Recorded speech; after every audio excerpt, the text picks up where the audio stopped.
in the dying embers of human existence, as the asteroid, a behemoth the size of Texas, hurtles relentlessly toward Earth. The world braces for an apocalyptic end.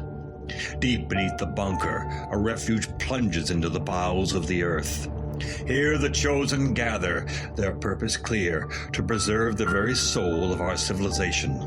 The 35 and 70 millimeter prints that encapsulate the magic, the emotion, and the dreams of generations past. These masterpieces, each frame a testament to the human spirit, are carefully cataloged and cradled in the cavernous confines of the bunker. Perhaps there was room for more, for friends and family yearning for salvation, but sacrifices must be made. The movie nerds stand united, the keepers of a flame, promising a future where the art of storytelling endures, transcending the boundaries of time and space. God help us all. Now listen here, you mullet. Why don't you just light your tampon and blow your box apart? Because it's the only bang you're ever gonna get, sweetheart. Welcome to Back to the Frame Rate, part of the Weston Media Podcast Network. Join us as we watch and discuss films on VOD and streaming platforms, deliberating on whether each one is worthy of salvation or destined for destruction in the face of the impending asteroid apocalypse. You can find more episodes of this podcast on backtotheframerate.com, where you can subscribe and share our show and find us on our socials at Back to the Frame Rate. I'm Nathan Schur, and accompanying me are the extraordinary movie mavens, Brianna Budworth and Sam Cole. I'm also very happy to share that we have a special guest with us. Joining us this week is Twitch streamer, is that correct? Yes. Twitch streamer, actor, and aspiring voice actor, Rob Kersey. Welcome to our humble podcast, Rob. Hi, Rob. Thank you for having me. Thanks Happy for to have you. I have a question for my podcast co-host. I'm going to keep this simple because my spidey senses have been telling me that my questions have gone off the rails of late. You mean the one where you tried to figure out if we were replicants? Yes. All right. So you need to get from... I don't see a light in their eyes. Immediate dead giveaway that they're not. Exactly. You need to get from Boston to Philadelphia in 5 hours. Who do you want driving your budget Barbie camper between the following people? Annie Porter, Sandra Bullock's character from the movie Speed, Automan from The Simpsons, Lorenzo Anello, Robert De Niro's character from A Bronx Tale, or Ralph Cramden, Jackie Gleason's character from The Honeymooners. Mind you, the entire time there is a gigantic battle waging in the back of the bus between General Zod and Agent Smith. That is very distracting.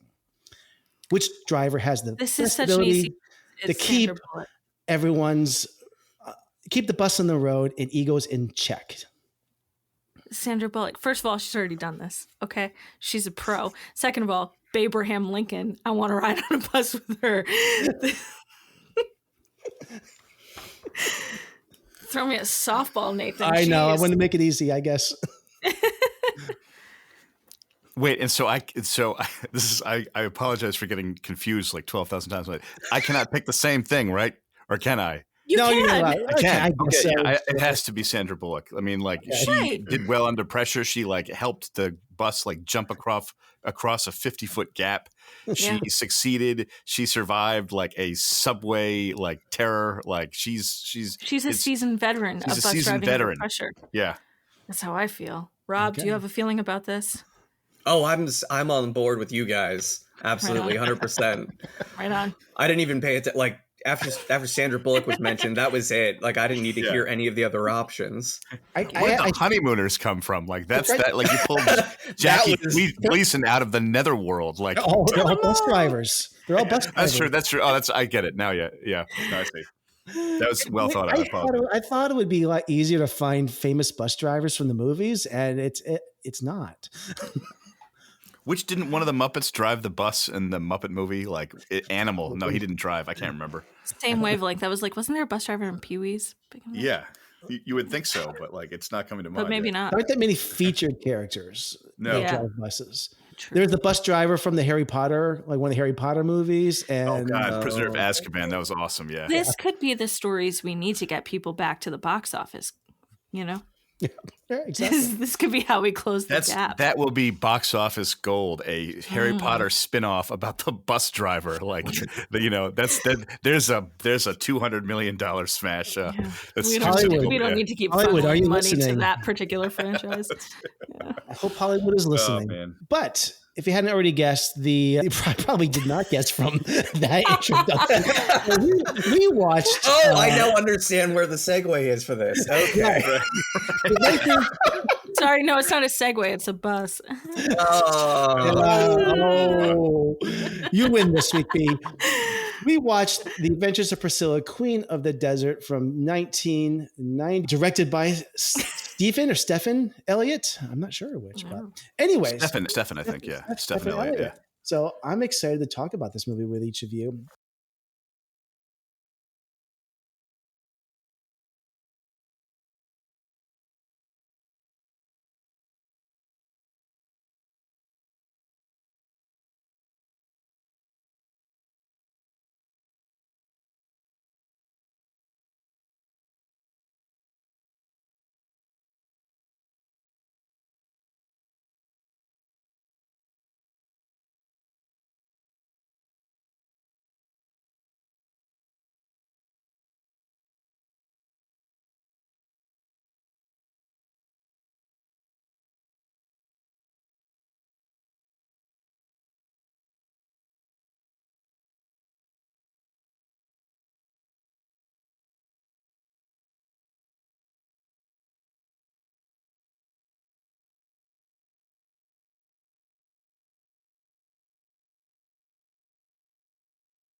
Rob, welcome to our show. Please tell us a little bit about what you do. You're an actor, a voice actor. Enlighten us, please. Oh, I mean, you just said it. I did, but tell us a little bit. I know. No, but yeah, my name's Robert Kersey. I've been in the film industry now for about 20 years. I've worked on over 40 productions. Wow. I'm just starting to get into voice acting a little bit. I'm also a streamer on Twitch. I can be found there. I'm hybrid_spider on Twitch, and all across my social media. I'm hybrid_spider. You know, got to get that branding. It's impressive that you were able to get the same handle. It was tough, but I got it. I got it all.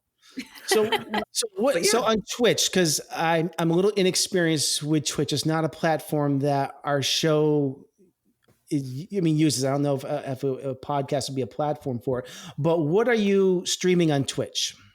Well, I'm a variety streamer. I play all sorts of different games. I'm actually a VTuber on there, which just means I have a digital representation of myself as opposed to all of this. That's cool. So what does that mean? There's like an avatar? Yeah. I've got like an avatar that I made using various programs to design it and whatnot. Mm-hmm. Got to tell you, that was a lot of learning over a weekend. I was awake for like 36 hours studying all of it just to do what I started doing. That's amazing. But thank you. I kind of feel like the three of us should have an avatar, That might be preferable. I see the appeal. Are you wanting to be a Navi? Is that what you're saying more, Nathan? Kind of. Yeah. Were you making an avatar joke?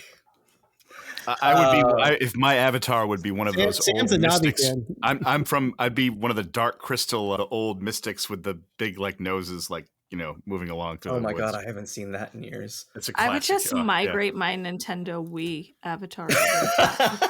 Yes. But yeah, no, on Twitch, like I said, I just play various games from RPGs to visual novels where I can do a little bit of the voice acting kind of thing. And I also do a lot of charity streams where I try to raise money for various charities throughout the year. Yeah. I think that pretty well sums. Busy person. Yeah, I try to be. And I'd like to mention also that, Rob and I, we go back about 3-4 years ago where we both worked on a series of films during the lockdown that myself and Lenny Schwartz, who was a guest on our show last week, actually. Oh, okay. When we did Furiosa, a Mad Max saga, he was on. It was a fun episode. He and I co-directed and co-produced 3 films: Comic Book Junkies, Far From Perfect, And I wasn't so much involved in the third movie, which is called Vote Motherfucker, but I did help produce it. And you were performed in all three of those. And these were like, I did, yes. We call these our socially distanced pandemic movies because it involved like hundreds of actors performing these monologues, and there's like a through line through all of these monologues. Comic Book Junkies has always been my favorite of these three movies, and a lot of fun. And I remember you have your Captain America shield behind you, and you were great in it. I remember putting all these together, but your piece, which is only probably like a minute long, I don't remember exactly. I don't even think it was that long. It could have been 30 seconds. I have no idea, but I'm collecting hundreds of actors' submissions, keeping all these organized. And like, is this number 125 or number 38? And like, it was the most, this is right after the lockdown. And I'm trying to I need to immerse myself in some project, but it was a blast doing these at the time because I really didn't have much else going on in my life. So this was kept me sane during a very rough time. That I thought was great about doing those was that when, because Far From Perfect was the first one, right? And depressing. Oh yeah. Oh my God. Yeah. 2 that hours. Was a hard one to get through. 2 hours and like 18 minutes of just, I want to slit my wrists. But the thing I thought was great about that is that was the first of its kind during that time. Yeah. Because not too long after was when Hollywood started going, oh, maybe we should do, these kind of socially distant films and put them up. Yeah. But you guys, like the Far From Perfect, that was first, as far as I'm aware. I mean, done on a no budget, maybe the first. Yeah. So we spent nothing on it, but it was except for maybe the money for a poster and a couple festival submissions that I don't even know where it went. I don't remember, but it was fun. Yeah, those were a lot of fun. Yeah. Cool. So you already told us where people can find you, what you do. So that's great. I'm really happy to have you on this episode, Rob. So great. I want to, because I do this for all of our guests. I ask all of our guests 4 questions that I think help our audience identify who you are as a film watcher and a movie lover. And I think it's great so they know, have some context so that when we hear about your opinions on movies, it just kind of helps a little bit. So I want to ask you these 4 questions, and I will probably put this in the beginning. So Rob. So we're going to have a continuity error because B just put her hair up. I can fix this. I can fix this. We can fix it all in post. Rob, what is the first movie you remember seeing in the theater? So I don't remember too much of my childhood. Mm-hmm. So, and I'm sure I went to the movies a lot, but one that I can distinctly remember was probably one of the Free Willy movies. I don't remember if it was the first one or second one, but I'm pretty sure. Do you remember an oil rig with like a lot of like fire and gasoline on the ocean? Because that was the second one. I don't remember a thing. That was a visually cool. I just remember that I was there. That it was a date kind of thing when I was younger, and it might have been 3. I don't know, but I saw Free Willy. Three is pretty good as well. But you remember a whale? I remember there was a whale, and he was free. And he was free. Okay, maybe I've never seen Free Willy, so that's what I got.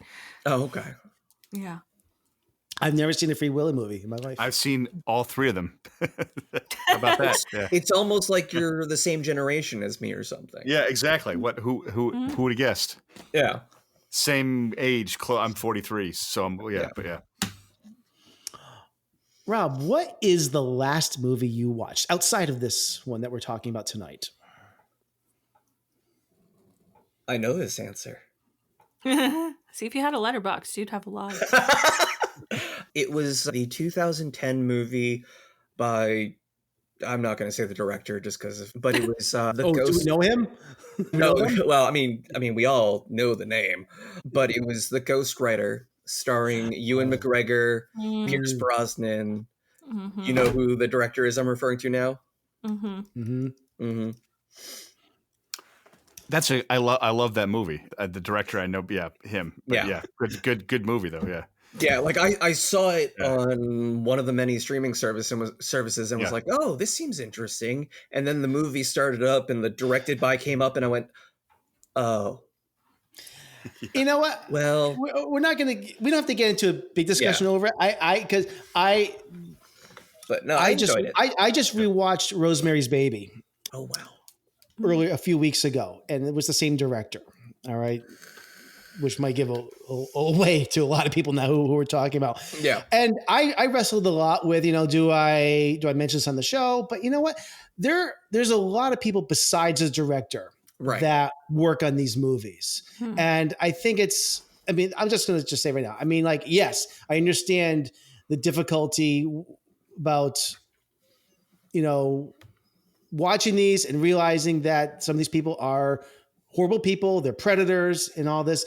But there are also hundreds of people that work on these movies that are innocent in this. And if I always I look at this like, it's hard for me to say I'm never going to watch a movie by this person when I realize that that's not fair to 99% of the people that did work on these. Do I not watch a movie with this? Is that fair to, Pierce Brosnan on the Ghost Rider or Ewan McGregor, or the DP or the lighting guy? These people, they're not getting points on these movies or anything like that. But at the same time, do I just completely erase these movies from existence, because of that? But I totally think it's a valid point for people to make that decision to not watch those movies. But I'll say I've made the decision that I'm not going to just cancel a director necessarily because of that, because I don't think it's fair to the talent that's in a movie also, because it's not always fair to everybody in it. It's throwing out the baby with the bathwater is the metaphor that I like to use. So, but that's just me. Okay, I get it. That took me a second to understand that metaphor. Yeah, I know. I that was a very roundabout way, and I don't know, but that's just it's still something I wrestle with. But yeah. Was the Ghost Rider good? I've never seen it. I enjoyed it. I enjoyed it. I really like it. Yeah. Although the Ghost Rider is supposed to take place on Martha's Vineyard for a portion of it, but because the director cannot come to the U.S., they use an island somewhere else that is not Martha's Vineyard, does not look like it at all, and it's supposed to be Martha's Vineyard, and that annoys me a little bit. But it's a good movie. Yeah. Because I'm a location sensitive. I respond I liked Moonrise Kingdom, but it takes place in August and there's no leaves on the trees in one of the shots, and I was like, bruh. So yeah. Okay. I respond to it's a weird thing, but yeah, it was a good movie though. Yeah. All right. 2 more questions, Rob. What is a movie that you credit for turning you into a cinephile? That would be The Dead Poets Society. Hell yeah. That movie turned me on to trying to become a writer, writing poetry, and getting really more in depth with watching movies and things of that nature. It ultimately sparked my interest in acting. It covered a lot of different bases for me. So I definitely give a lot of credit to Dead Poets Society. Yeah. That's a beautiful movie. I cry every time I watch that movie. It's good. Impossible not to for me. All right. That's a great pick. And last thing, what is your favorite color, your favorite movie? If you had to pick one right now, today, and obviously this could change 10 minutes from now, but if you had to pick one right now. Favorite movie, all time? All time. Yeah. I know, it's loaded. Yeah. It can change, Yeah, but you're only going to be on the show right now. This is immortalized. Gosh. I'll admit this is one of the questions that I definitely was struggling trying to think of beforehand, but not that I'm saying that I got these questions ahead of time or anything, but we would never tip our hand like that. No. I guess I could say because due to just how obsessed I was with them and the philosophy within them, and I kind of sort of wedged it in here already. The Matrix. Yeah. The Matrix. Yeah. How did you feel about Resurrections? I loved it. I'm looking forward to seeing the next. Yeah. And anyone who was a hater of it, personally, I feel like you just didn't get it. Like, you didn't get, like, the overall message and how it tied. Did I just... No, I don't hate it. I probably just didn't love it. I don't know. I need to see it again. I just feel bad. It's the only Matrix movie I didn't see in the theater. Oh my God.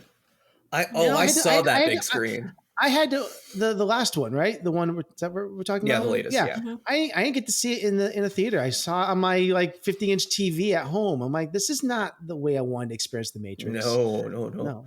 I love it. No. Because it was briefly in the theater, right? It wasn't really. Yeah. I got to see it in theaters. Yeah. And yeah. Rob, you're like, I had priorities that week, and it was going to see Resurrection. I've seen every single one in theaters, and I was so, I don't know, it was such a big influence on things for me that for Christmas many years ago, my family actually grabbed the Matrix box set, which I have behind me, but I'm not getting up. But it's got every movie in it on a clear floating tray, and it's got all the Animatrix movies in there. I love Animatrix. And it's got a bust of Neo, and it's got the 3 scripts all autographed and everything. That's great. That's so cool. I'm a big fan of that. That's great. That's neat. It's awesome. Very cool. Mm-hmm. Also, all right, really quick, just I love the look of Machine City in Revolutions. That place is terrifying to me. I like it when they go there. Yeah, I'm just obsessed with that scene. Anyway, I have a trailer that I'm going to play and a description, but let's get to that trailer first, right here. Come on, girls, let's go shopping. This is the story of 3 hard-working guys. What kind of cabaret do you do? We dress up in women's clothes and parade around mouthing the words to other people's songs. Who are about to discover... Ta-da! It'd be nice to do a show out of town. How long is the run? 4 weeks. That hitting the road is hard. I hereby christen this budget Barbie camper Priscilla, Queen of the Desert. Especially in heels. Sorry. Along the way, they'll discover surprises. It's Gabardine! I haven't seen Gabardine for years!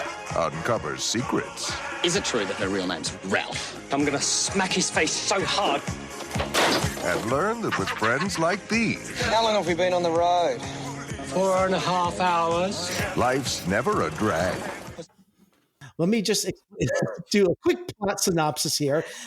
When drag queen Anthony, played by Hugo Weaving, agrees to take his act on the road, he invites fellow crossdresser Adam, played by Guy Pearce, and transsexual Bernadette, played by Terrence Stamp, to come along. In their colorful bus named Priscilla, the 3 performers travel across the Australian desert, performing for enthusiastic crowds and homophobic locals. But when the other 2 performers learn the truth about why Anthony took the job, it threatens their act and their friendship. Now, everyone, I have in the past done something that I am not doing anymore, where I play describe the plot of this movie for young children. I'm retiring that, but I have an alternative that I want to share with each of you. I have a 12-year-old daughter who she came upstairs one time while I was watching this and asked me what I'm watching. And I said, I'm watching this for the podcast. And I told her the title of this. And I said, what do you think it's about? And she told me what she thinks it's about. I said, she wasn't even close. I said, don't go anywhere. I want to record this. And this is a new segment that I want to start doing for our show. And this is called What a 12-Year-Old Thinks This Movie is About, based on the title alone. And here it is. It's pretty good.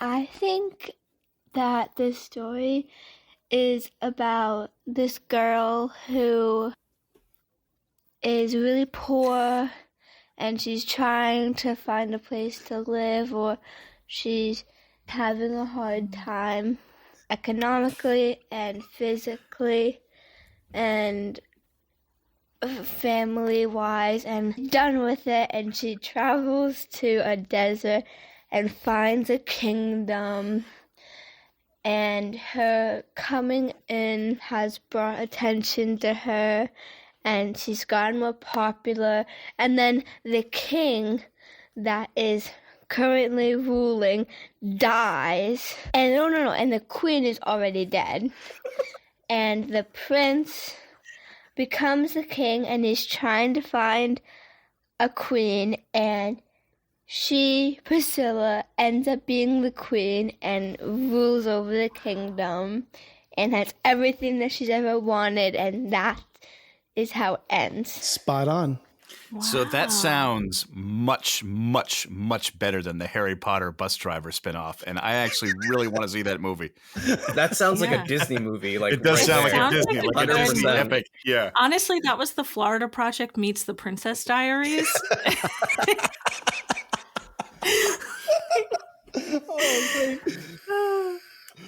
I would watch it. I would watch it. I can't wait till we get to Portrait of a Lady on Fire next week, right? Oh, God. All right. So, Sam, do you have some movie facts for us? I do. So, The Adventures of Priscilla, Queen of the Desert, was a 1994 American road comedy film. It was written and directed by Stephen Elliott, starring Hugo Weaving, Guy Pearce, Terrence Stamp. And I must say, I have not seen Hugo Weaving myself personally in many things except Lord of the Rings and The Matrix. So I thought his performance was incredible in this movie. It just showed versatility as an actor, just sneaking my personal opinion into the facts there. This movie, this movie did. This is not an opinion show, Sam. I know. So this was screened at Un Certain Regard section of the 1994 Cannes Film Festival, and it became a cult classic both in Australia and beyond. It's written by Stephen Elliott as well, and cinematography is by a gentleman named Brian J. Breheny, and I looked up some of his work.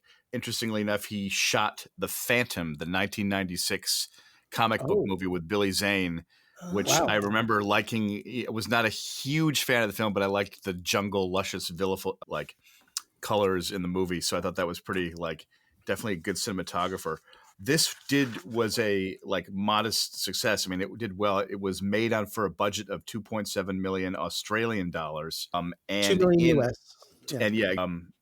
It actually did well at the box office. It took 18 million at the box office in Australia in 1994, which is the equivalent of around 38 million today. And it was the fifth highest grossing Australian film in Australia of all time at that time.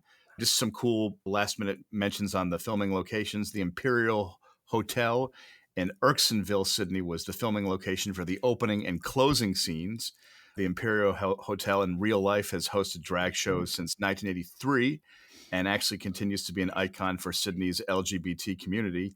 And they also decided to film at a place called Coober Pedy, which is a remote and rough outdoor opal mining town in South Central Australia, which featured prominently in the film.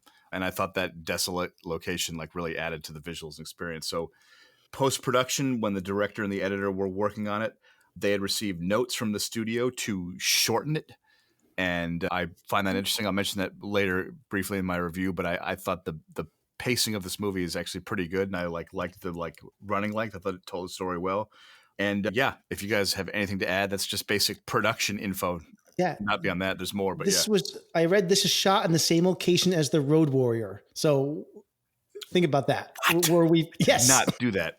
I did not know that. You just blew my mind right there. Yeah. Wow. I mean, think about this also. We've been in the desert for a month, and just when we finished the Mad Max franchise, here we are again back in this desolate wasteland. We're not leaving anytime soon. We have come a long way from being stuck with Liam Neeson in the snowy mountain being chased by wolves. It's been a geological shift. But seriously, we've been stuck in the mountains and isolated areas, or we've been in the desert. I mean, it's been one isolated, desolate area or another. Thank God we watched The Notebook somewhere in there. I mean, It broke up the monotony. I mean, it's been a pretty stark 2024. We should all of 2025 should just be movies that take place in New York City. Just kidding. I really wanted to see. There's a documentary about the making of this that came out. I don't know, maybe 8 or 10 years ago at this point, and I didn't get around to seeing it this week. I'm disappointed. But if anyone saw this movie, likes this movie, wants more info on it, on Hoopla you can see Between a Frock and a Hard Place, and talks about the making of this movie, and they brought everyone back. And oh my god, I'd like to see that. Yeah, I'd like to see that. As far as fun facts, I will say you mentioned the desolate area that they shot in. Yes. What was it called Cooper's again? It was Cooper Petty, I believe. Let me just Cooper Petty with a D, P-E-D-Y. Yeah. It turns out that place was relatively close to like the overall like attitude and the way it's depicted in the film is actually really close to how it was back then. Wow. And after this film came out, it changed. They actually now have drag shows and have a parade each year and everything like that. So it actually drastically changed how things were in that place. That's amazing. Incredible. Because it's like how it changed it, but also now that the town considers it like sort of a badge of honor to be in that. They're like, we were in this cool movie, and like I like that they embraced that. Like that's cool. Yeah. And another thing that I thought was interesting was that the woman who plays Bob's wife, the Asian Julia woman, Cortez from Mighty Morphin Power Rangers. I was just gonna say that. That first and foremost, this was her debut, and it got followed up with Mighty Morphin Power Rangers as Rita Repulsa. Wow. What a cool resume. Right? I want to just mention a few awards. I mean, this won a decent amount of awards across many prestigious film festivals, but the Academy Awards, it did win Best Costume Design, and which is rare for a contemporary movie to win Best Costume Design. I remember that was mentioned a few times in a lot of notes around the film. Also, the AACTA, the Australian Academy Awards, this did very well. Won Best Production Design and Costume Design, but nominated for Best Film, Best Direction, Best Original Screenplay, Best Actor, Best Cinematography, and Best Original Score. This movie was a success all around. And in the American box office, it made $29.7 million on a $2 million budget. I know you mentioned the Sam, but I just want to emphasize this. This was a highly profitable movie. And also, I like to also look at the box office around the time that this came out. This came out on May 15th, 1994. Also on this day, Clear and Present Danger came out on the same day, the third film in the Wait a minute. Ryan No, series. Clear and Present Danger came out in August 1994. Not to I'm be sorry, all not May 15th. That's when it premiered in Cannes. August 10th. You're right. August 10th, 1994. You're right, Sam. You were on top of it. I meant to say today. I just remember that specific. Yeah. And also on this day was The Little Rascals, which I did never see. I never saw that. You've never seen The Little Rascals? I remember that one. And the other movie that debuted on this day in August was Airheads, the comedy with Adam Sandler, Brendan Fraser, and Steve Buscemi, which amazingly I have also never seen. Oh, it's so good. 30 years it's so ago. dumb, but it's so good because it's dumb. You need junk food in the ecosystem, you know? I know. So that rounds out my trivia. Oh, a couple other things about casting that never happened. Tim Curry was turned down the role of Mitzi. Other casting that almost happened but didn't. David Bowie was considered. John Cleese, Tony Curtis, which would have been so fascinating considering that he was in Some Like It Hot like 30 something years or 40 years before. John Hurt, Rupert Everett, Colin Firth were all considered. So it would have been really. I'm assuming Tony Curtis would have been the Terrence Stamp role, but that would have been a great bookend. But you know what? I'll tell you, Terrence Stamp was probably my favorite part of this movie. But we'll get to my review in a little bit. Anyways, the thing is that so many actors pass it up because at the time it was always thought that if you go on to play a gay character, suicide. Your career is over. Yeah, like that's a career killer. Yeah. And this proved to be the complete opposite. Exactly. And like a Hollywood producer in like 1994 would be like, oh my God, I'm terrified to finance it because of they wouldn't know if it would the film would find an audience, but it's like a different time. And it's just like, it's amazing that it was such a big success. Like it did really well. So B, are you ready to get into this?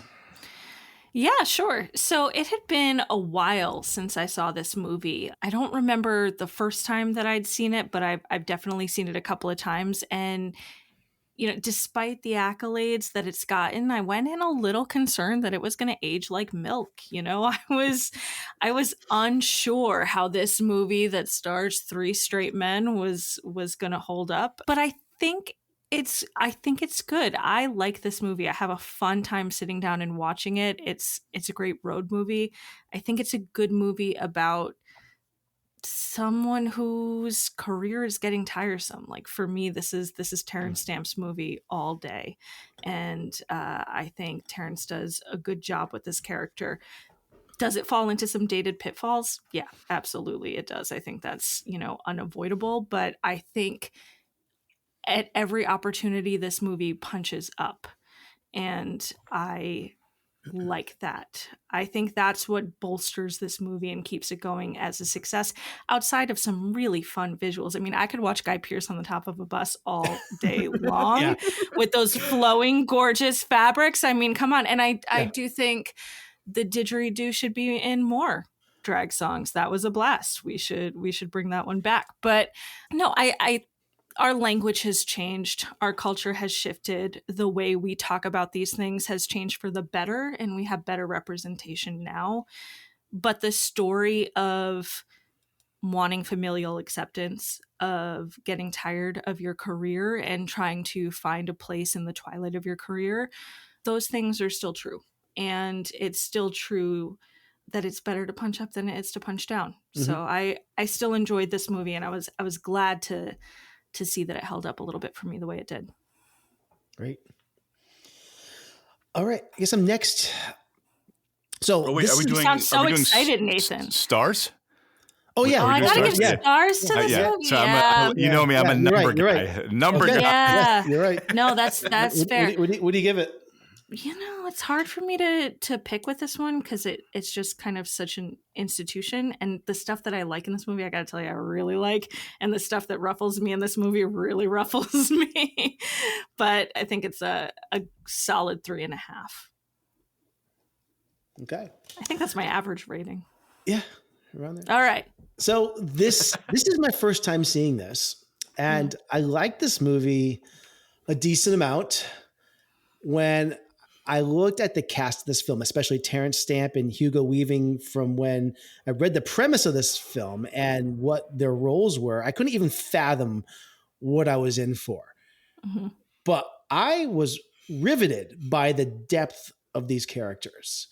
I knew nothing about this movie headed in. Like I said, I didn't even watch the trailer. I went in cold. I only knew that this movie involved drag queens. And I'll admit, I was confused if this was Priscilla or if I was watching Tu Wong Fu, which I've never seen either. So I don't know. I thought Wesley Snipes was going to show up in this movie at some point. I had no idea. The only character that I wish was served a little better was Guy Pearce. I do feel that his arc gets the short shrift, which is too bad because his character, I feel, is also the most stereotypical. He desperately needed just a little more agency in this movie, but there's also an amazing flashback scene involving his character, which I'm sure we're going to talk about. I love road trip movies. The road trip is typically a style of film where the trip itself is a metaphor for the internal journey. And in this case, the bus is their safe haven. It's where the trio can reside in comfort. It's their sanctuary. It's literally transporting them on their path to self-discovery and acceptance. The bus is a flamboyant and colorful, and it's a contrast to this rugged, desolate landscape, which emphasizes this clash. Well, the bus also suffers a little bit of abuse. Oh, yeah. The bus and is the them. bus, It's their skin. It is their skin. So it's like I said, it's it contrasts with this like rugged, desolate landscape, which emphasizes this like clash between their vibrant identities and the conservative and hostile environments that they encounter on their trip. Mm-hmm. But that also leads to one of my gripes with this film, in that the hostility they encounter, which seems a little out of place for this time. Now, I could be wrong about this, but this is 1994. And yes, they do encounter hostility, but the world, for the most part, seems quite progressive. I thought I lived through this era, and I attended a very progressive and liberal university in Boston, and still witnessed acts much worse than what is depicted here in this movie. Homophobia, I don't think, is dealt with realistically in this movie. I'm not a gay man or drag queen, and I'm not in this community. So I'm talking as an outsider, but I've experienced firsthand horrible acts of hate and discrimination towards this community. I've seen it. And it's obvious that this film's purpose wasn't to tell that story. And that's perfectly fine. Not every film about the LGBTQ community has to be this dramatic, sad, or brutal movie. I understand that. And I think it's good that the movies like this exist that celebrate and are fun. And that's great. So that's good. So it seems, though, that this film is picking and choosing where and when it wants to be serious about the real world. And I found that to be just a little suspect. So I think this movie is trying to have its cake and eat it too. So I like this movie. I give it still 3.5. And we'll get into more of those issues in a little bit. All right, Sam. So I actually, too, I had never seen it before, but I was aware of it. I was 13 in 1994, and I remember just like friends of my parents talking about it, how much they liked it. I was aware of its presence, didn't know much about it, and having literally just watched it yesterday, it's like it's still really fresh in my mind. I would overall say that I was genuinely entertained and I enjoyed this movie. I was immediately aware of the 1994 like vibe, and like B, to your point, like whether you were seeing like how well it aged or not, I could immediately like feel its datedness, but I found that because the storytelling was good and because I liked the characters and was involved in their adventure, that my brain kind of was like, okay, this is a 1994 film. This is this time period. This is the style, that I just could kind of like accept that and roll with it. I will say for me, and I always am fascinated by technical things with movies like pacing and structure and editing. That's like my main thing. I liked the second half of this film a lot better than the first. I thought the first was good, but because I didn't know like where it was headed, I thought like we're meeting these characters. It took me a while to sort of like shift to like the tonality, and then I got on board. But I felt that the second half really like went in a lot of depth more, and it's and Nathan, to your point, like I really know what you mean about like the scenes of like bigotry maybe like sort of being like sanitized in the film, or like there weren't enough of them.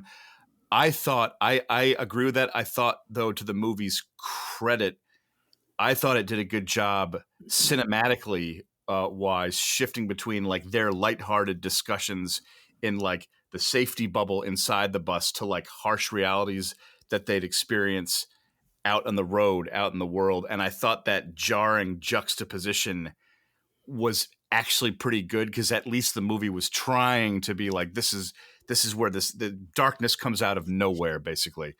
I was, to be honest, because I'd never seen them, I was genuinely terrified in the scene when Guy Pearce like does drugs and he goes out to like the mining town by himself. Yeah. Because I did not know the movie. I was like, oh my God, is this like a major twist plot point? Like, will his character like survive? I didn't know what was going to happen. So I thought that there was like genuine suspense there. And although his arc was like quieter, you saw that sort of experience had such a profound effect on him. I'll also say that even though it seemed overwhelmingly positive, almost unrealistically so, I do like the fact that the film chose to have a young kid accepting of his father, because in the history of cinema in Hollywood, you don't really see like sons, you know, looking up to their dads a lot. It's always like about the conflict. Right. So the fact that they went that route, even though it felt slightly idealistic, like, man, this is so great, I was really glad that I just felt that it was really appropriate for the movie, and I liked the ending. Is a breath of fresh air. It is, yeah, and you need it. Like, I just like the optimism. So, like, I'm aware of Hollywood in 1994. I know it would be very different today. Like, you know, in terms of representation, like obviously the casting is a 1994 thing, but accepting it as the movie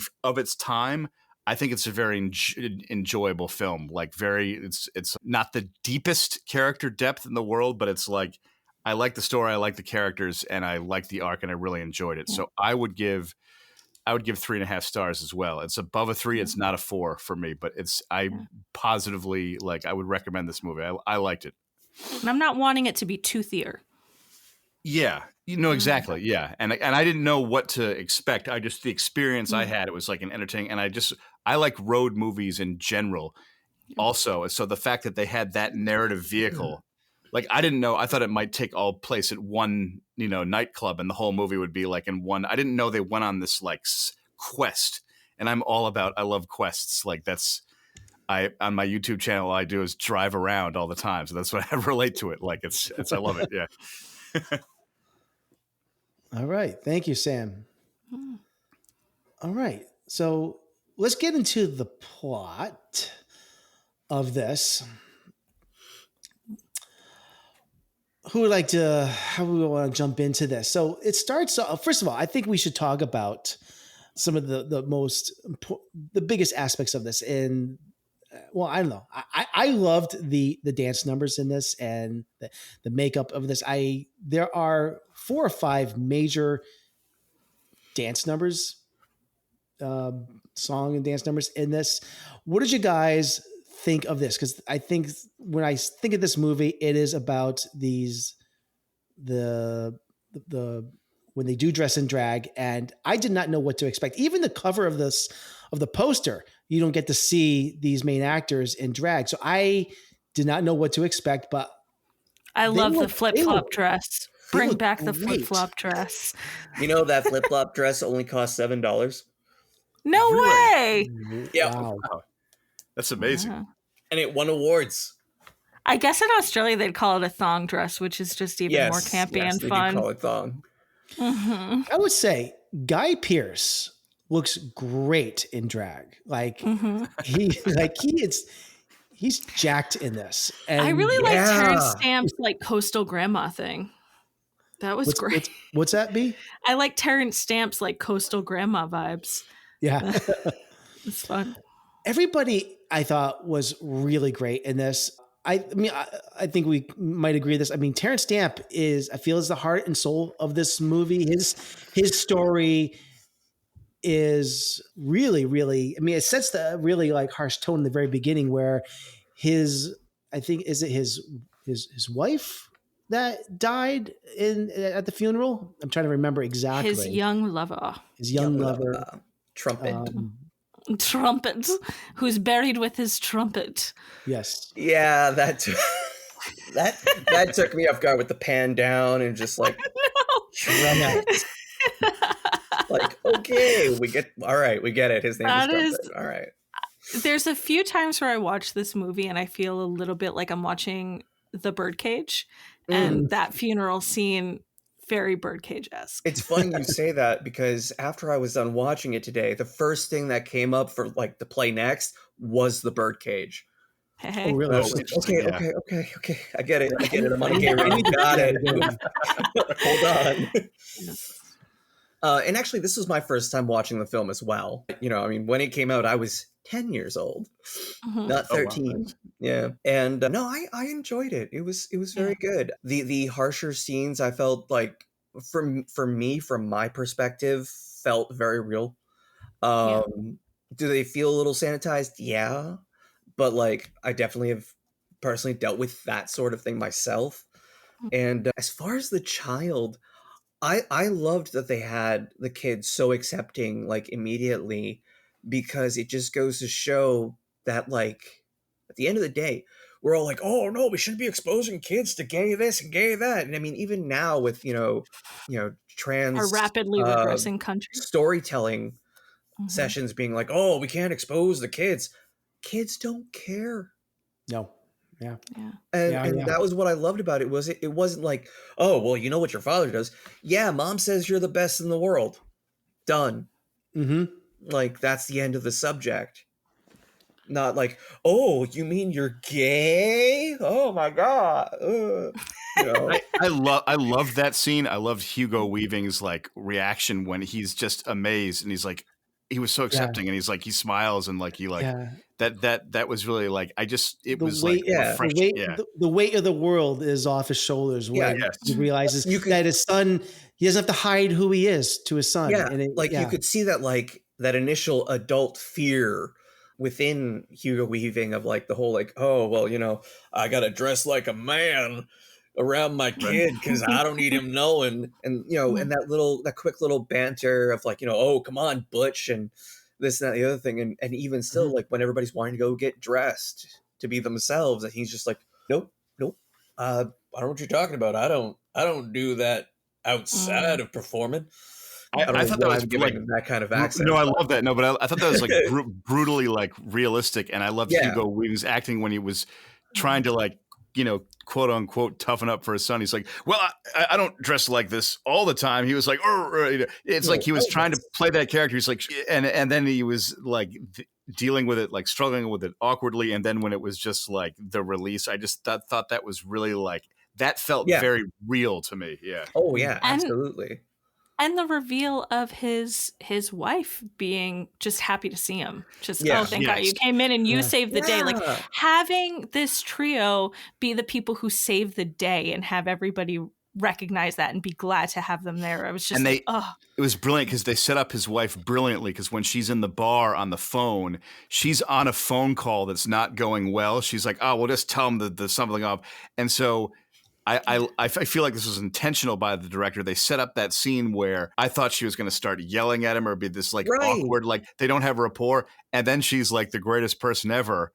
And I thought it was brilliant because I was just not expecting that, especially since Hugo Weaving, like a few minutes before, was like, when he was talking to Guy Pearce, he's like, tomorrow's going to be difficult for me enough without you. Like, and so he's like already stressed. So you feel stressed as the audience going into it. And then you're like, oh, I feel better too. You know? And you know what? There's a great moment about Hugo Weaving's wife that happens while they're, this is later in the movie where they've already connected up with Bob and they're like camping out. And this is just shows how amazing Terrence Stamps is in this movie and his character and how great he is. I was so impressed with how Bernadette anchors, like I said, the emotional heart of this movie. Mm-hmm. And what I thought was great is that he's not the butt of any jokes. Bernadette is a fully fleshed out character. And what's special is that it's not really about being trans. It's simply a person who is grieving a huge loss. She has this incredible dignity and poise and is serving as a voice of reason throughout the story. And I'm connecting this to Hugo Weaving's wife. Bernadette says something about the wife, because Hugo Weaving says, you know, tomorrow's going to be a really rough day. And, you know, but please don't say anything. It's going to be rough. And Bernadette says, you know, we're not going to say anything until you say it's okay.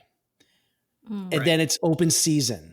Because they want to like gang up on him and make fun of him about this whole thing, why you have a wife, and like they can't wait to dig their claws into him. But the respect that they still have for each other is just admirable. I just love the friendship that those two have and the understanding.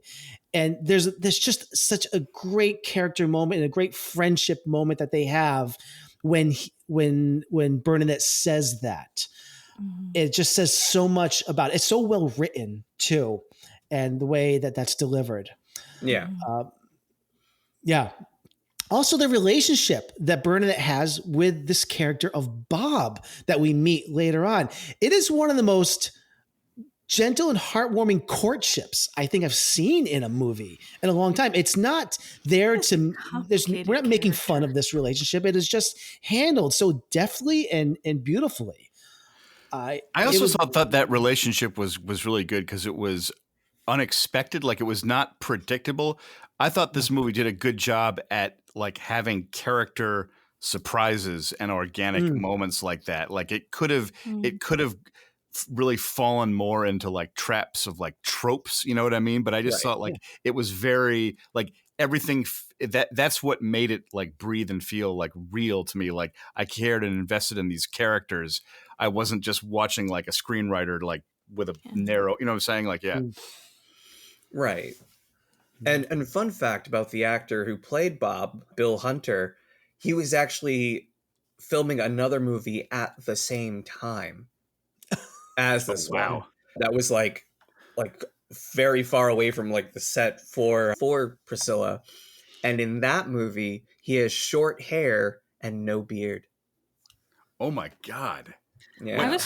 How did they do that? Did he get I'm assuming that his beard grew back in the time between kind of thing in order to like do it.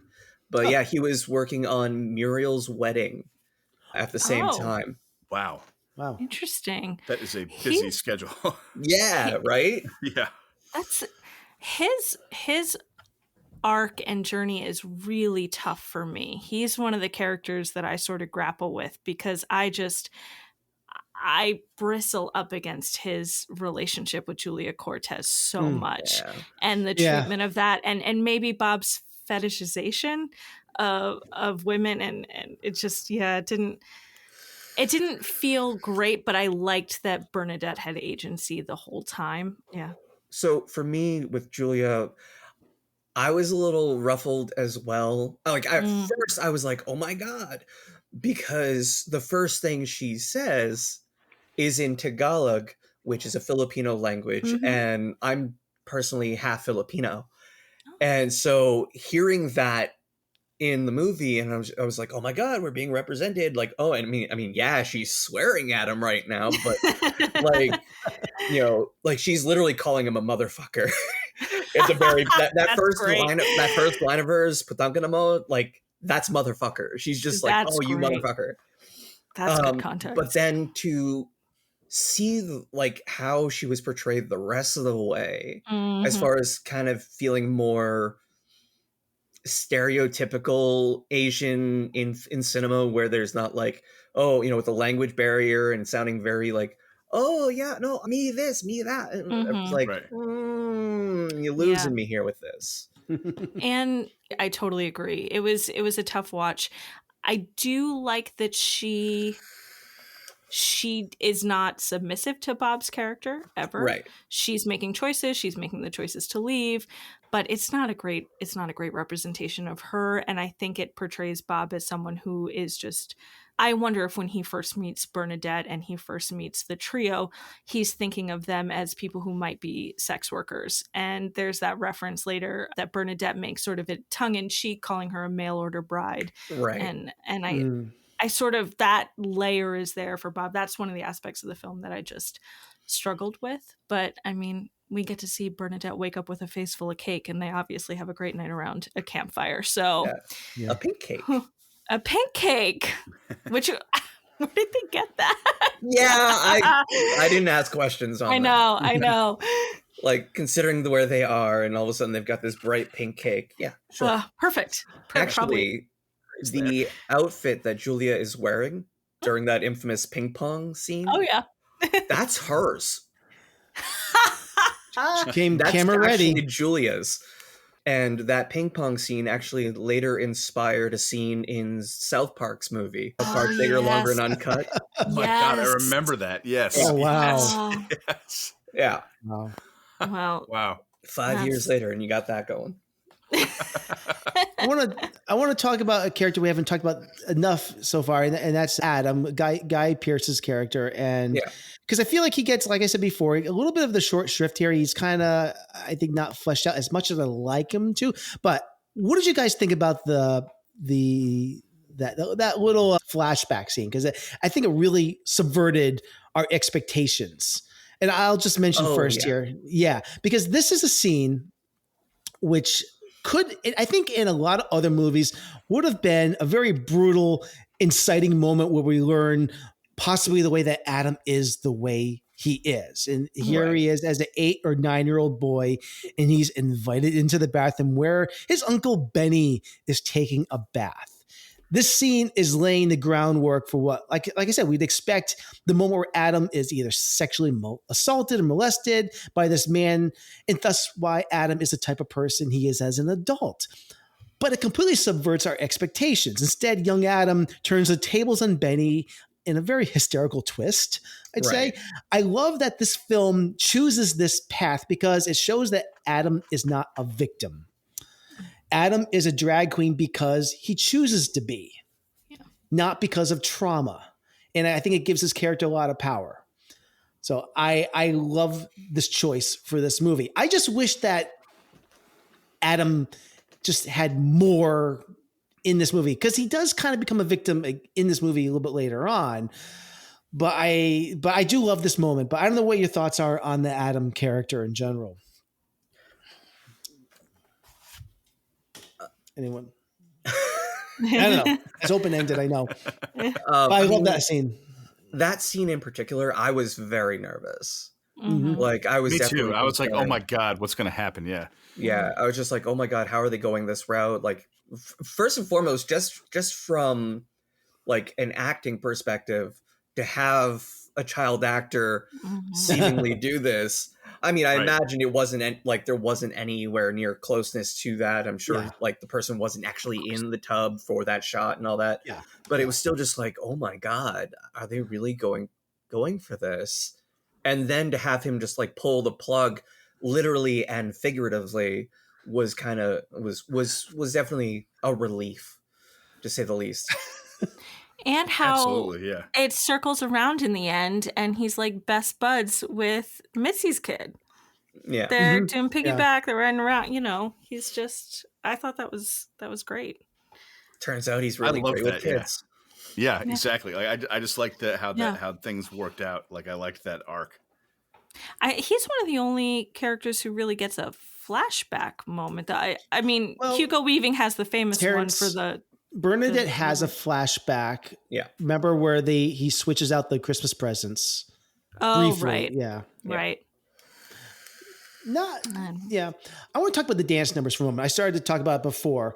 There is all this build up. First of all, I want to say one thing. The opening number with Hugo Weaving, I forget what song is it? Oh, I am not going to remember. It is. I typed it out somewhere here. I forget what it is. Anyways, this movie starts off with Terrence Stamp singing a song by some artist. I forget who it is. I hate this opening. I find I don't like the song, number one. I find this to be a very low energy opening, and maybe it's supposed to be because this is where he is kind of mentally. I couldn't agree more, and it's amazing you said it, because I actually that the opening and the beginning, just the pacing and the way it started, that's what took me a while to like shake that off.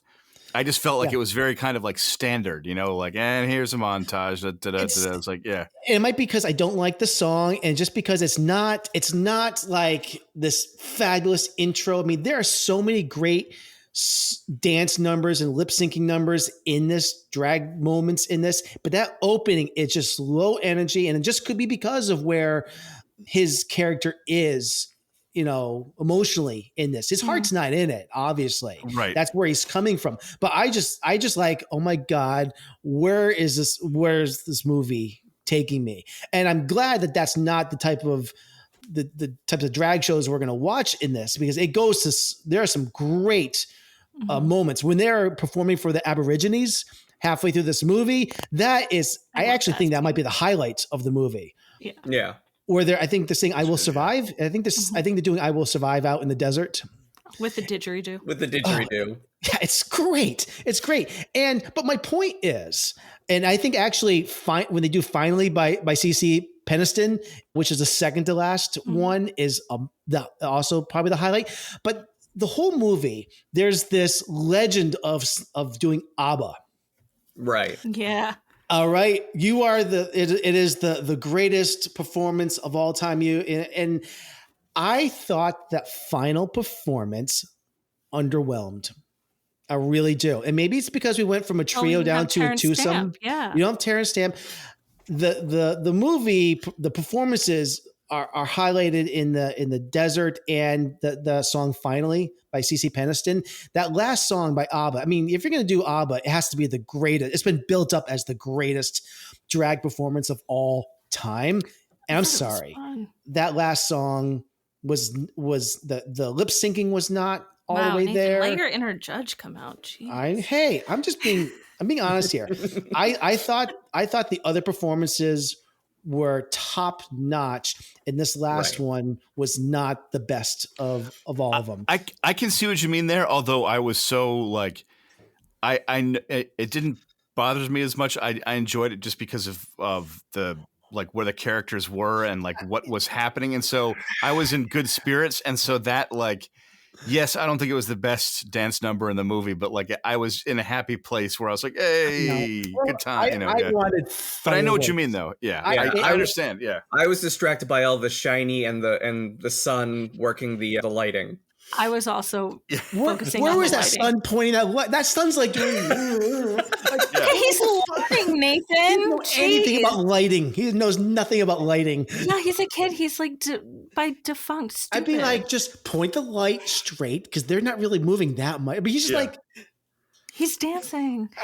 I do think I don't mind the opening at all. I don't mind the song at all. I think Terrence Stamp looks very glamorous and statuesque. I do think it's the opening to every drag movie ever is to open with them on the stage.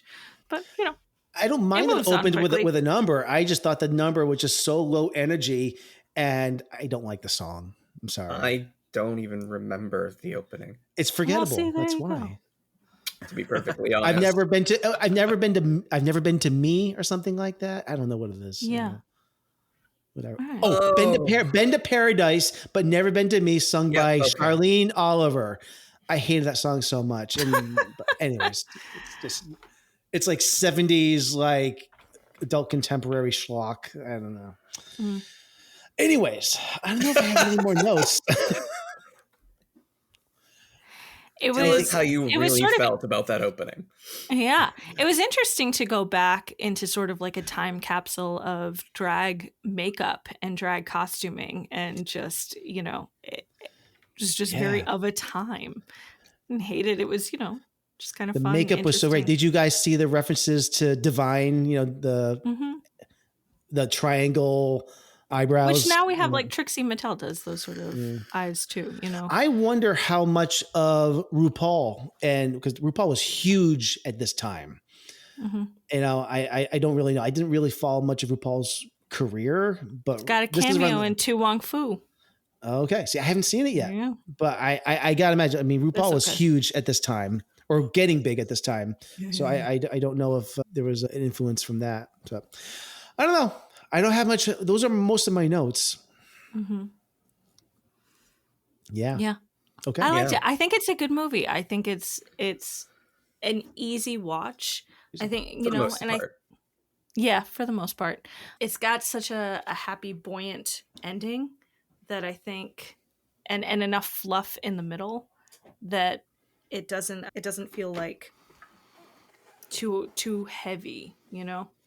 It has a good heart. Like it's hard to dislike it because it's like warm-hearted. Exactly. You know what I mean? Like it's really despite its some shortcomings, it's warm-hearted. It's like spirit is like in the right place. You know what I mean? Like it's fun. It's fun. It's fun to watch. I agree. That was my last note, that it's not completely successful, but the heart is in the right place with this movie. Yeah. Yeah. It didn't linger too much on the hard parts. No. Yeah. Which I think, to your point earlier, the piece with Guy Pearce when he's getting beat, that for me is really hard to watch. But how the trio sort of wrap their arms around him despite what he's done, I think is great. And despite how annoyed they've been throughout the entire trip. Well, yeah. Despite dead naming poor Bernadette all the time. I actually really like Guy Pearce. Like I know his scenes are kind of like, he's sort of in the background after that incident in some scenes, but he's very quiet for a while. And you can tell that he's kind of, to me, he's like processing what happened. He's been affected. And I thought his performance was I thought that was really good acting there. I think everybody brings their A game to their performances. Yeah. I want to say one last thing, then we'll take a break. I wish I had this sound clip because I laughed so hard, but it took me about 10 seconds to get the joke. And this is after the tow truck brings them back, and there's a dog that Bernadette goes up to. And Bernadette says, "What a nice dog. What's its name?" And the owner says, herpes, if she's good, she'll heal. Now, I don't know about you, but this joke did take me 10 seconds. And then I'm thinking to myself,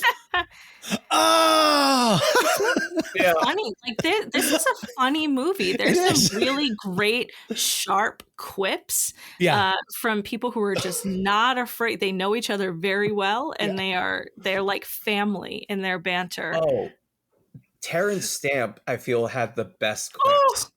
Like 100%. Oh my God. Especially in that bar when it's like, oh, we don't like your kind here. And he, she just turns around and says the whole, actually you played the clip of it at the beginning. I love that. That was one of the greatest burns in cinema history. It just is. I just can't believe I've gone this late in life not knowing about it until now. Yeah. I feel like Terrence Stamp had the greatest, and I'll put this in quotations, but his performance, he had the greatest resting bitch face. You know what I mean? Just like he was always so I just love how he was these young idiots. Yeah, exactly. Well, the other thing of it is that if I remember correctly, Terrence Stamp had dressed up in drag on his own and was like, oh, I look pretty beautiful. And from that point on, they never let him see the dailies on how he was looking. Really? And the director had told the makeup artist not to make him look beautiful, to make him look a little rugged. And when he finally got to see the full cut of the movie, the makeup person apologized and was like, I'm so sorry. This is what I was told to do. Was he upset? Was Terrence upset or yeah? I don't recall. Interesting. I read a lot of trivia after watching the movie, so I hear that brain's kind of filled. Oh, that's interesting because I think Bernadette is such a graceful character. Yeah, just carries herself so well, but she is sharp as a dagger, and I appreciate that humor has become such a life raft for these. I mean, I love the turnaround in that scene where it's like, oh, we don't like your kind, and then Terrence makes the quip, and then next time you see that character, they're drinking together. Yeah. Having a little drinking contest. All those moments of unpredictable brevity, where it's you think it's going to get so dark and you're like, I don't know if I can I'm really nervous to watch this. And then it alleviates with effective comedy. It does not diminish the terror. It just they balance. They pulled some impressive storytelling off there, I think. Not only are they drinking together, but it's reminiscent of a certain scene from a movie that B has not watched. Raiders of the Lost Ark. There's drinking in Indiana Jones. No. You know what I'm talking about, Sam? Fragile constitution. They're drinking shots together, and it just all I can think of is no more spoilers. Everybody, be quiet. Speaking of, girl has not seen Raiders of the Lost Ark. I don't know how your that's faithful possible. movie maven has seen zero. I won't go into any details to say I would love to drink shots, but personally, I prefer the blood of Kali. But that's it. Yeah. I personally only just this year watched all of the Indiana Jones movies. Thank you. Okay. Representation, Rob. Not seen Indy. It was homework for me, so. Oh, well, it will be for me too. This was good movie. Good movie. Go watch it. Good movie. All right. Let's take a quick break here and we'll come back. Thank you for dialing into our transmission. If you agree or disagree with our views, don't keep it to yourselves. Let us know your thoughts. Sharing your feedback is essential to building community all around our love of movies. You can do so by sending us an email at backtotheframerate@gmail.com or finding us on Facebook, Instagram, Threads, Twitter, or YouTube. I still don't call it X. We would also love it if you could just take a moment and leave us a solid rating and review on Apple Podcasts, Spotify, or wherever you listen to our show. Thank you all in advance. Okay, let's come back with our decisions on whether the Adventures of Priscilla, Queen of the Desert, is going to be saved or purged out into the fiery apocalypse. Did you say purged like Arnold Schwarzenegger for a second? Yeah. Are you with the purged? Get to leave. Where's it going? What's going on here? Who is your daddy and what does he do? Who's your daddy and what does he do?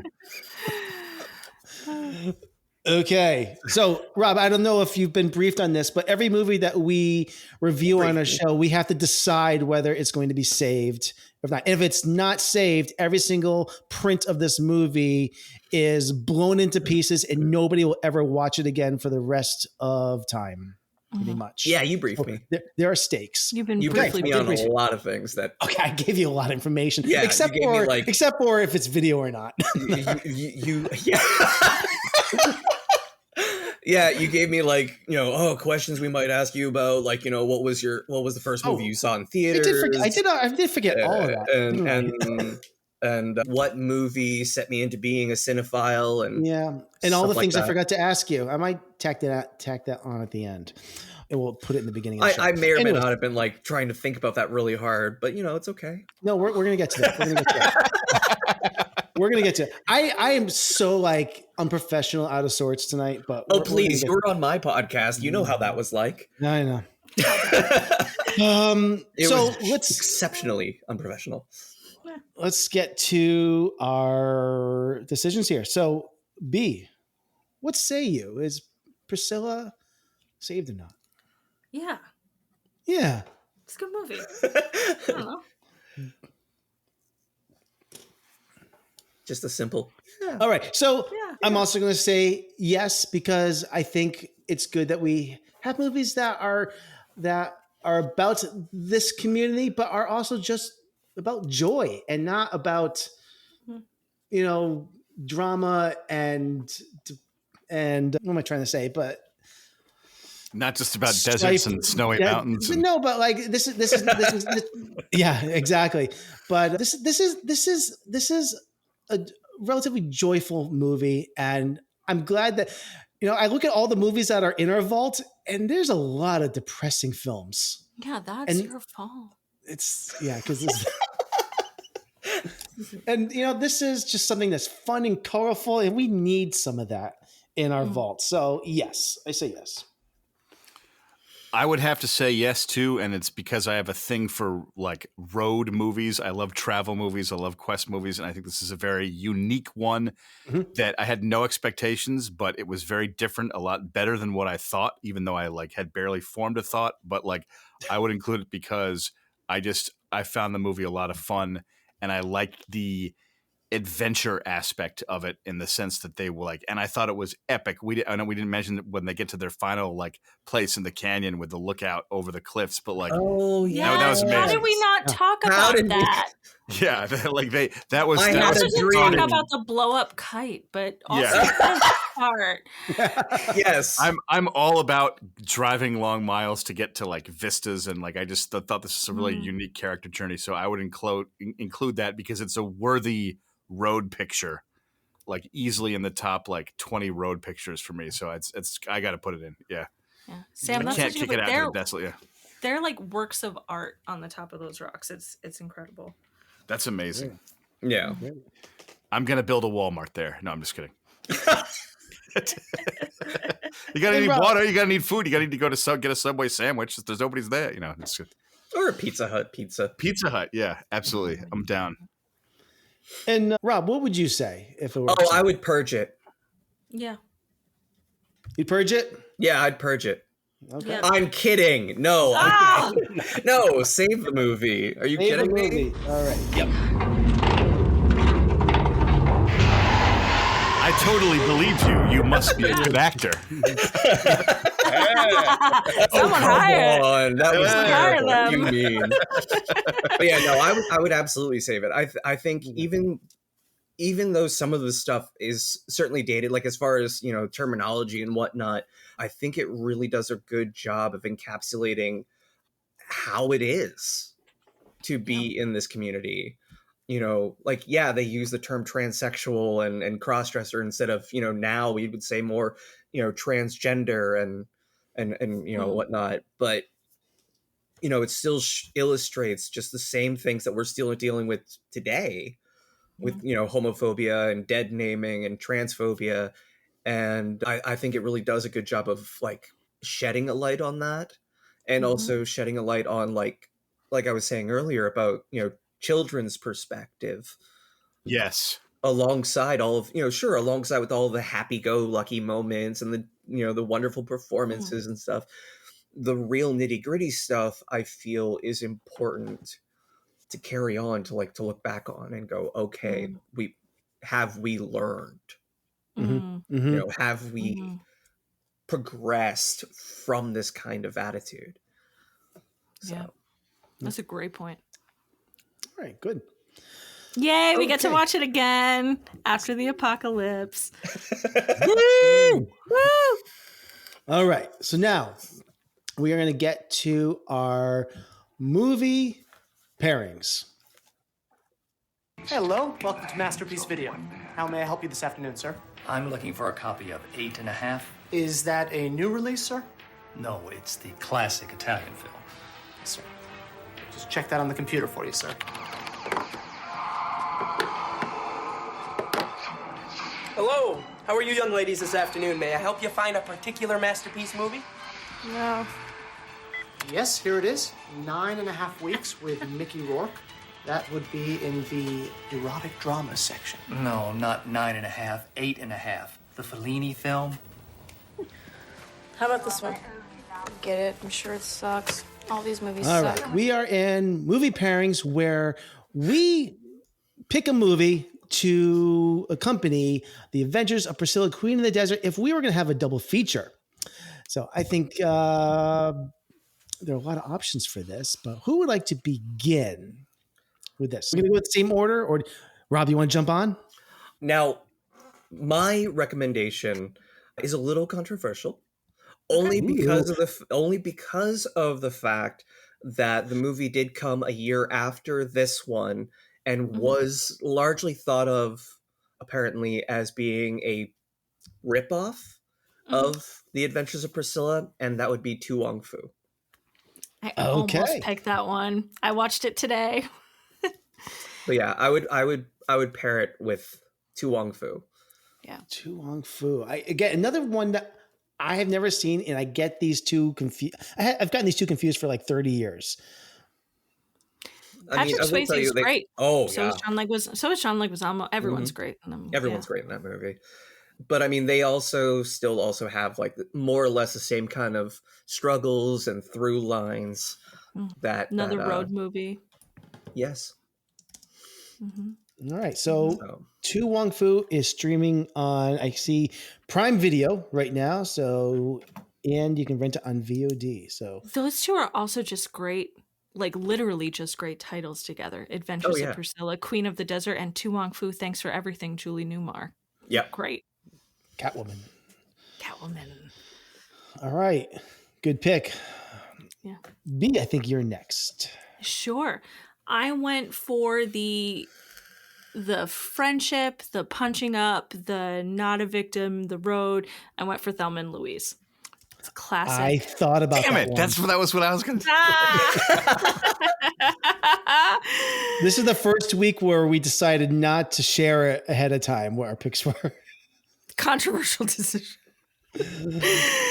Yeah, no, Thelma and Louise, if somehow Thelma and Louise hasn't crossed your TV screen yet, it's a joy to watch, but just like Adventures of Priscilla, it touches on moments of darkness and struggle, but it's buoyed by this friendship of these two women and how they're able to overcome together. So I will admit, I've never seen it.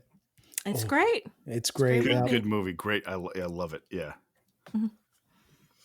And that is also on Prime Video and on Freevee, Showtime, What's a lot of places. Freevee? There's too much. We gotta stop. Freevee is actually good. It used to be Freevee used to be IMDb TV. Now it's owned by Amazon, if I recall correctly. Yeah, I think so. Yeah, it's so silly. It's not even okay. All right. Yeah, there's a lot of places. There's too many right now. Freevee, Tubi. I do like Tubi.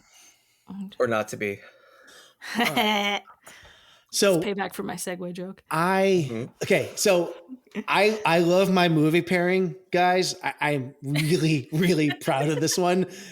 This better be good. Sam, I hope I don't steal yours. I don't know. But the movie that I think makes just an amazing double feature with The Adventures of Priscilla, Queen of the Desert. It's also a road trip movie. It also explores similar themes of familial bonds, dealing with acceptance, identity, and your chosen family. It also ends with a glorious song and dance number. I'm talking about 2006's Little Miss Sunshine from directors Valerie Faris and Jonathan Dayton. Much like Priscilla, that is a cute double feature. It's about a cross-country road trip, serves as a transformative journey for the characters. In Priscilla, there's the iconic bus, but in Sunshine, a dysfunctional family piles into a VW bus, and many personal revelations bubble to the surface as the characters struggle and grow. Like Priscilla, Little Miss Sunshine emphasizes the importance of being true to oneself and exemplified by the determination of the star of the film, a very young but incredibly talented Abigail Breslin, who was hell-bent to participate in a beauty pageant despite her non-conventional appearance. The supporting cast in this film is like top-notch. Alan Arkin. You got Alan Arkin, who plays the grandfather. Training her for the beauty pageant. He steals every scene he's in. You also got great performances from Steve Carell in what at the time was a very against type role for him. Toni Collette, who's always amazing. Greg Kinnear, Paul Dano. It's one of the funniest but heartwarming films I've seen in the last 20 years, and everyone should see this. And it's on Hulu right now, and you can rent it on VOD. So that is my pick. It's funny because you technically just did a Kevin Bacon, the Bacon number thing. Yeah. With that choice, because you can connect Little Miss Sunshine to Muriel's Wedding. Muriel's Wedding stars Toni Collette. So you can connect Toni Collette to Bill Hunter to Little Miss Sunshine. Oh, that's good. That's awesome. Satisfying. I love that. Sorry, Sam. No, I'm scrolling. I don't know what to do. Thelma and Louise was like absolutely. Oh, are we not allowed to say the same? We're not. What? Can I? I can't. Just do Rambo 3. Just say it. You could go with the Matrix. Yes. Rambo 3. The Matrix, starring, has Hugo Weaving. It has some underlying LGBTQ themes. You know what? I thank you very much. I'm going to go with the Matrix. But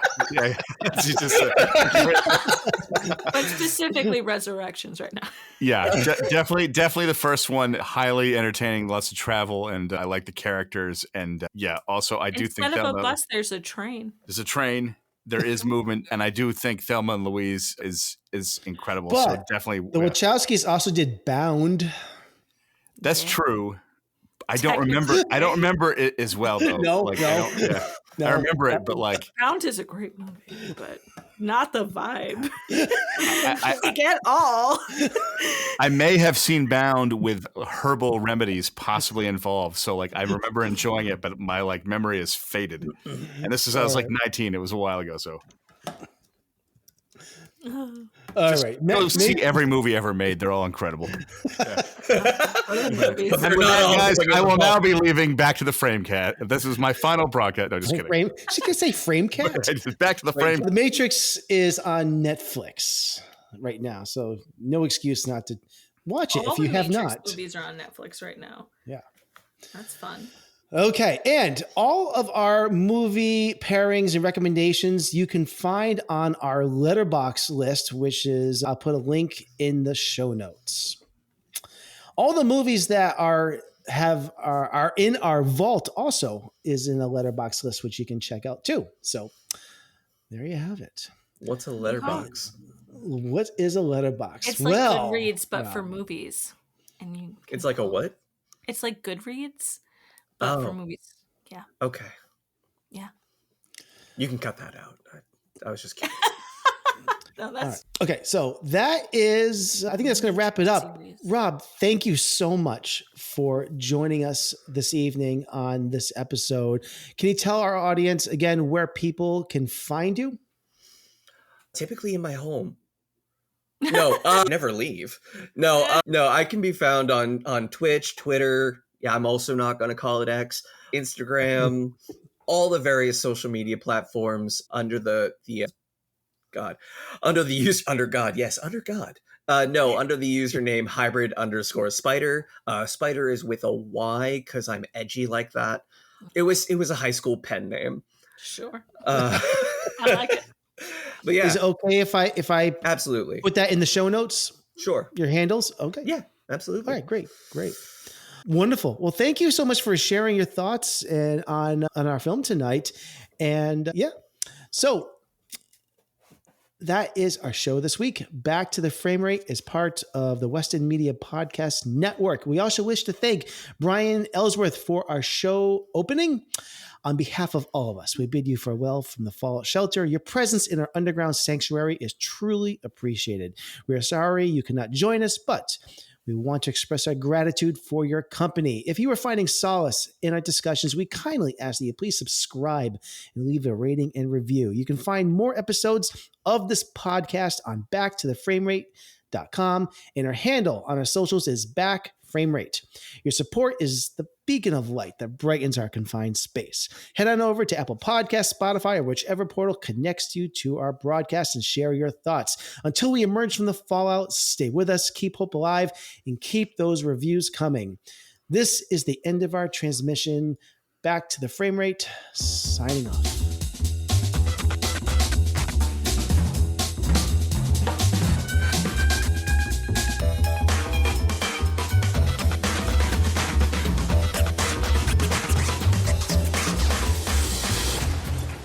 I want you to know it's over. Well, bye.